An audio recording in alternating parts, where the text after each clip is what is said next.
This video is sponsored by Aura. On this show, Apple markets WWDC to everyone, NFTs and cryptos coming to Apple Wallet, new Apple TV, HomePod forcing updates, Apple Silicon versus console power, NFC Payments opening up, and Apple Watch strap tech. Let's go. Want the latest Apple news, leaks and rumours? Subscribe and ring the bell. So WWDC is just a couple of days away, and Apple has really started pushing this on the marketing front a lot more than they normally do with WWDC. So if you're on YouTube, which I guess some of you might be YouTube watchers, you might actually notice that Apple is promoting WWDC in pre-roll ads, and this is a little bit different because obviously in the past WWDC has always been thought of as a developer-focused event, so it's always been thought of as the one that is focused on developers and not the one that the general public is designed to watch. So a lot of people have been saying there's no reason that Apple would release or announce a MacBook Air, which is about the most consumer Mac that they do, because this is focused on developers. Well, it doesn't look like that's what Apple thinks. It looks like Apple is pretty confident that this is being watched by everyone. Now, obviously, Apple announces their iOS and macOS new versions as well, so it makes sense that they're expecting more people to watch these days than in the past, because new features come, these are the updates to products that we already have and getting people excited, ready for the end of the year. So I don't think we can now say that Apple is likely to be focusing this specifically at developers anymore. The other thing that I found really interesting this week is that Apple has released this kind of Easter egg that's built into the WWDC website, where you can find these sort of collectible cards. I'll put them on the screen right now and you can kind of have a look at these. To me, these look very much like digital collectibles, like NFTs, basically digital trading cards, that kind of thing. And it makes me wonder if Apple's wallet app is going to add support for cryptocurrencies and NFT wallets, so you can basically hold your tokens in Apple Wallet. Now, I wouldn't have thought that Apple will allow you to buy it and sell Bitcoin through it, but it might be just a way of storing what you have. I think obviously the marketplaces themselves is what you would be connecting to, things like OpenSea. Let me know your thoughts on this. I know some people hate the thought of crypto, some people are obviously huge on it, some people think that NFTs are a complete waste of time. It's not. It's going to be one of these technologies that makes a big difference in the future, and we're not talking about people buying pictures for far too much money, the Bored Ape Yacht Club, but more along the lines of this being a way that we will in future probably have our mortgages on the blockchain, like the deeds to your house, because it gives you that kind of record of ownership. Concert tickets will quite possibly be NFTs because the smart contracts behind them allow the promoters or the artists to get a cut if those tickets are resold. And then once the concert is over, digital collectibles in terms of things like if you had a ticket to the Beatles' first ever concert or one of their very early concerts, that ticket stub is probably going to be valuable to certain collectors. And if you could do that in a digital way, because there is only one of them, then I think that kind of makes sense. People would want to own that little bit of history. Does that make sense? Fingers crossed. If not, we can talk about this more in future. But let's get into the questions that you guys have been asking. Sean P asks, Dave, thanks as always. Hate to be a broken record, but any chance we get a new Apple TV at WWDC 2022? Now, we were talking about this on the live stream yesterday, but there have been rumours of an Apple TV that is going to be a lot cheaper. We've talked about it over the past few weeks as well. A much cheaper, maybe TV stick dongle style Apple TV. If we do get it, don't expect it to be the kind of gaming focused version that people have been talking about in the past. I don't think that's the thing that Apple is interested in doing. I don't think that gaming specifically through Apple TV is the way that it's going to be. I think it's going to be more about that home hub and the kind of HomeKit stuff, but also obviously being a streaming stick. Now, I was listening to the 9 to 5 Mac podcast the other day, and they were saying there's no way that you could possibly fit as much power into one of these gaming sticks, into one of these stick size devices that you can fit into a full-size Apple TV. I'm not sure why people think that, because the boards for an iPhone, which have much more powerful chips inside than the Apple TV, are very, very small and would fit inside one of these things. All you're basically doing is having the controller for your HDMI and then your A series chip in there, and then your power management. You haven't got a battery in there, you haven't got its own display to deal with, any of the camera modules. So I think it could be done, no problems at all, and I don't think you would really drop that much processing power. But remember, if this is for HD TVs perhaps, or maybe 4K is going to be in all of them at this size, who knows. But I think it could well happen. I don't think it's going to be ready for WWDC, but there's always a chance. Christopher Gavin asks, I gave answers more of a conspiracy theory rather than a question. Hold right on. Okay, if we're going to do conspiracy theories, I need to protect myself so that we can actually get this video out. I've noticed a few times this year that when my HomePod starts to fail at basic tasks like setting reminders and timers, etc., when I check the device in the Home app, it has a update pending. I set my devices to auto-update, and when a big new update comes out, I manually update, but part of me thinks Apple intentionally hobbles the HomePod to force users to update, maybe when the update includes a fix for a known vulnerability. After I run the update, everything works as expected. Yes, this could just be down to the device needing a reboot, but it seems strange that a perfectly working device that's been online for weeks or months suddenly starts to fail and there's an update available. I've definitely seen this in third-party apps in the past, and I get why they do it, but never from Apple software or devices. Now, I'm going to be honest with you, my friend, I don't think this is what's going on. I think it is probably what you've mentioned in the middle there, in that it just needs a restart. There is obviously kind of overhead with any kind of device that eventually you're going to get some sort of memory leaks, that kind of thing going on in there. And obviously with the vast majority of stuff, in fact I think with the HomePod everything is first party with Apple. I don't think they allow any sort of third party integration apps. I know that Spotify's got an APK that they can use to kind of interface with it, but I don't think it kind of uses any third party software to do it. But I think that's exactly what it is. I personally have actually, even as the tech geek that I am, never manually updated my HomePods at all. They just automatically do it in the background. I've never had any issues with them not behaving as they should, so I think that's probably the case. I think we can get rid of this. Next up, Rico the MLG Pro says, I gave answers. Hi Dave, I'm back from what seemed like the dead, but in reality I was just super busy with work and had no time to watch your videos, but now I'm off work and have time to watch your videos again, especially since it's less than a week away from WWDC. I'm glad to see the channel grow, and my question is, how was your life while I was gone? Everything's been cool. It's been pretty busy, so the channel's had a few less videos. We had a week off of real work last week, so everything got back up to speed again. But yeah, we're here. There's changes coming in the future, I think, so watch this space. But thank you for asking, and welcome back.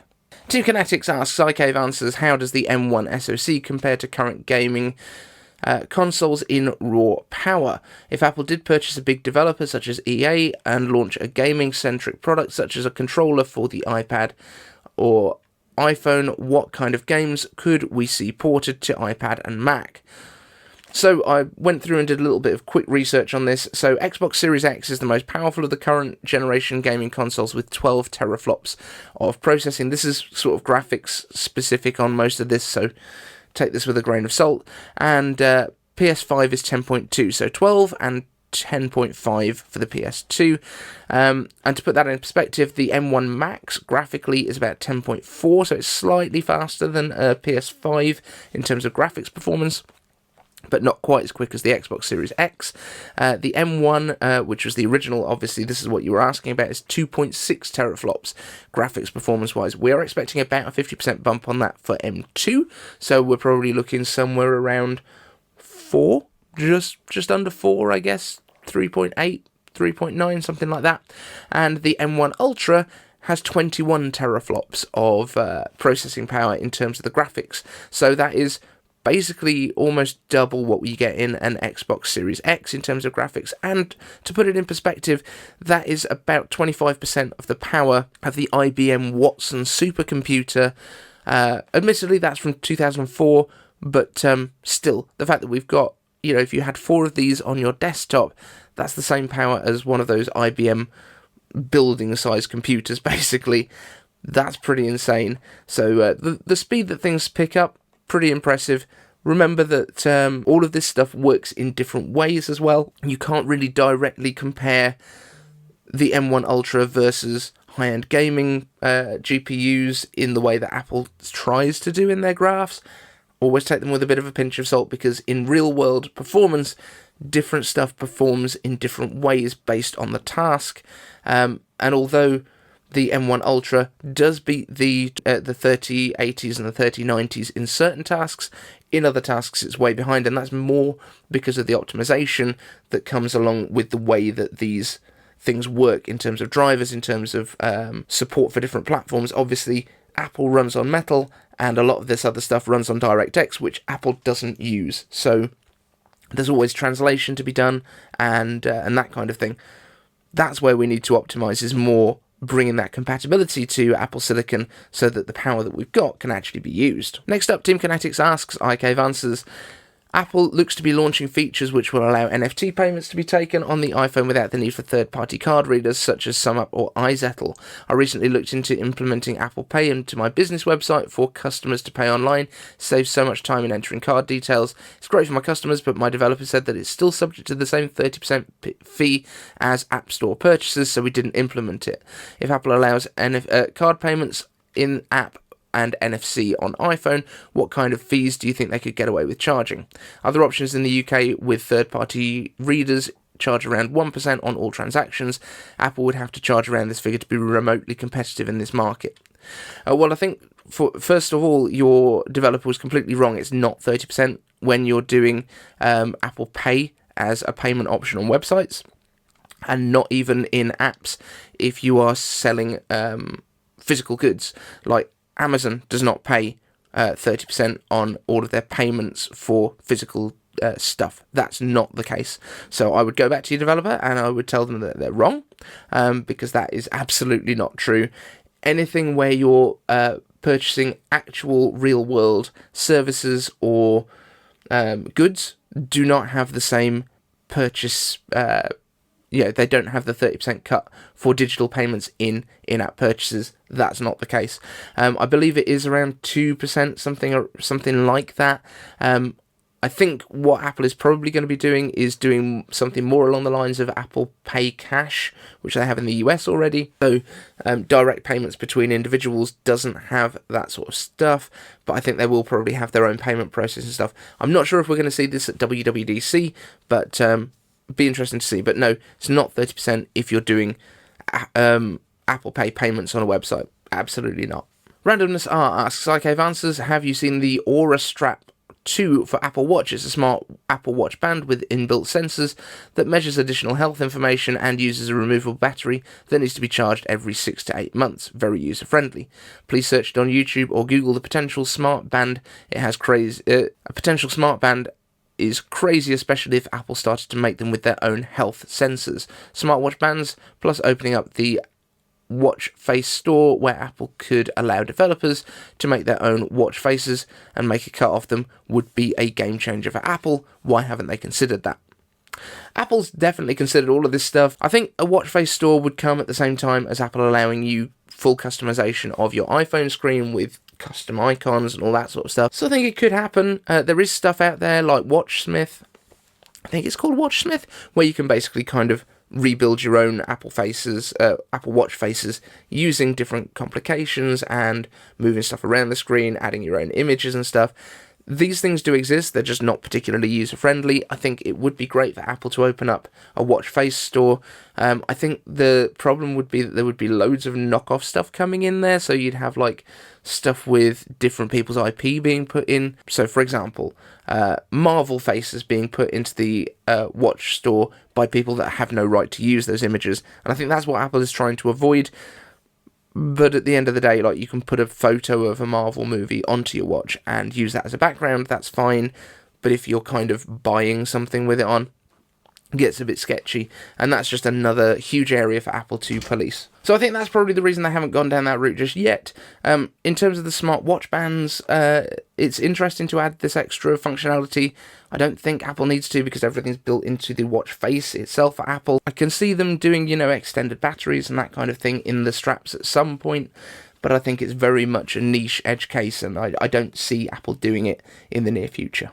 Do you know what the fastest growing crime in America is? For years, the crime rate has been surging and affecting millions of Americans. I'm talking about identity theft, and there's a new victim every 14 seconds. Yet despite this, those who have their identity stolen are often shocked when it happens. Imagine trying to log into your email account only to see that your password has changed hours ago, then you start getting notifications of activity from your bank, credit cards, crypto accounts. That's when the feelings of panic, fear, anxiety, paranoia, disbelief, shock, anger, and frustration and guilt set in. That's why I'm excited to partner with Aura, who is sponsoring this video. Aura is an identity theft protection, fraud monitoring, and a VPN, password management software, and antivirus software combined into one easy-to-use app. Aura monitors the dark web for your emails, passwords, and social security numbers, and sends you alerts fast, right to your phone and email. When it comes to fraud, every second matters. Connect your credit cards and bank to be notified of any changes up to 4 times faster than Aura's competitors. Their VPN allows you to stay anonymous online by keeping your browsing history and personal information safe and encrypted,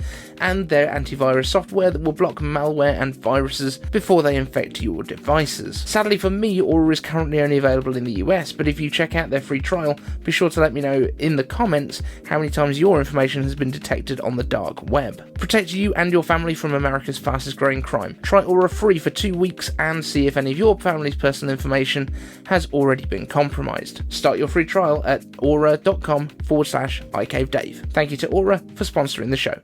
Anyway, thank you so much for watching, guys. Don't forget, we've got all of the good stuff coming from WWDC on Monday. We're going to be live streaming throughout the event, so you'll be getting my reactions. We won't be live streaming the event because we will just get immediately taken down like anyone else. So that's what we'll be doing. Thank you so much, and we'll see you on Monday.